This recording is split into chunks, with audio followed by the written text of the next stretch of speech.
So I have a lot of questions to ask you about the journey towards this historic progress towards peace with the Abraham Accords. But first, on this situation, to step back and some of the history, is there things about the history of Hamas and Gaza that's important to understand what is happening now? Just your comments, your thoughts, your understanding of Hamas.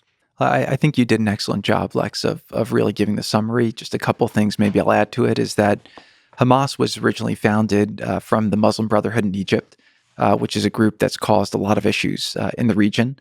They've attacked Israel many times in the past.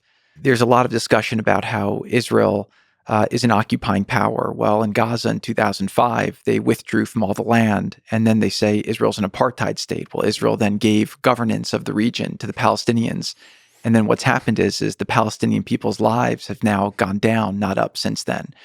I will say that under Hamas's leadership in Gaza, the people who have suffered the most are the Palestinian people. And I've watched cries throughout my time in government from people saying we want to see the Palestinian people live a better life. I agree with those people. I think that the Palestinian people in Gaza are essentially hostages. In Gaza, you have basically 2 million people that are being held hostage by 30,000 Hamas terrorists, and that's really the problem. And I would just encourage people to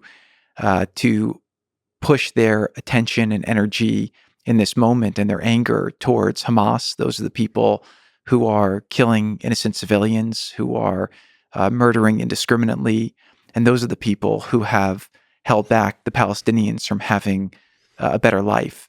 And just finally, what I would say is, what we saw with Hamas was that if you go back to 2007, they basically had just one plan that they did over and over. And we were very careful to try to monitor very closely and stop the Iranian money and the resources from coming in.